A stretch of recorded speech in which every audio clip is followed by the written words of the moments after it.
వచ్చేసి గోబీ ఫ్రై చూపిస్తానండి. ఫుల్ గోబీ ఇలా కోసుకున్నాను, చిన్నగా కోసుకొని కొంచెం వేడి నీళ్ళలో ఉప్పు పసుపు వేసి ఇలా ఉడకబెట్టుకున్నాను, కొంచెం లైట్గా అనమాట. ఆనియన్ మీడియం సైజు 2 తీసుకున్నాను, 4 పచ్చిమిర్చి తీసుకున్నాను, ఇలా కోసుకున్నాను. మెంతం కూర, పెద్ద మెంతం కూర అండి, సన్నగా ఇలా కోసుకున్నాను. ఒక కట్ట 2 సార్లు కడిగి ఇలా ఉడకోసుకున్నాను. 2 టమాటాలు మీడియం చిన్నవి కోసి ఇలా పెట్టుకున్నాను. ఇప్పుడు తయారు చేసే విధానము, కడాయి పెట్టుకొని 2 పావుల నూనె పోసుకోవాలండి. 2.5 పోసుకుంటున్నాను, కొంచెం ఫ్రై కావాలి కదా ఆయిల్. ఓకేనండి, ఆయిల్ హీట్ ఎక్కింది. ఇప్పుడు ఆనియన్ పచ్చిమిర్చి చేసేస్తున్నాను. తీసేసి కలుపుకొని మూత పెట్టుకోవాలి కొంచెంసేపు. ఇప్పుడు కొంచెం వేగినాయండి, దీంట్లో సగం చెంచా పసుపు వేసుకుంటున్నాను, సగం చెంచా అల్లం పేస్టు, సాల్ట్ వచ్చేసి 2 స్పూన్లు వేసి బాగా కలుపుకోవాలి. కొంచెం రెడ్డిష్ కావాలి అయినంత మగ్గుతాం. ఓకే అండి, ఇవి ఎర్రగానే ఇప్పుడు మెంతం కూర వేసేసుకుంటున్నాను.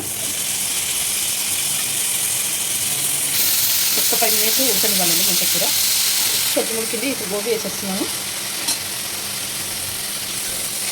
గోబీ వేసి కలుపుకొని కారం వేసేసుకోవాలి. ఇప్పుడు దీంట్లో 2 చెంచాలు కారం వేసేసుకుంటున్నాను. వేసుకొని బాగా కలుపుకోవాలి.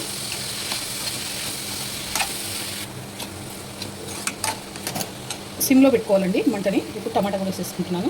వేసుకొని చిన్న మంట మీద మగ్గనివ్వాలి. ఇది మూత పెట్టేసుకోవాలిగా. నీళ్ళ కలుపుకొని సిమ్లో పెట్టుకొని మంట మూత పెట్టేసుకుంటున్నాను. ఓకేనండి, ఇది ఉడికిపోయింది. ఇప్పుడు దీంట్లో 1 చెంచా ధనియాల పొడి వేసుకుంటున్నాను, సగం చెంచా గరం మసాలా వేసుకుంటున్నాను, కొత్తిమీర కూడా వేసుకుంటున్నాను. ఒక 2 నిమిషాల నుంచి బంద్ చేసుకోవాలండి. అయిపోయింది కర్రీ.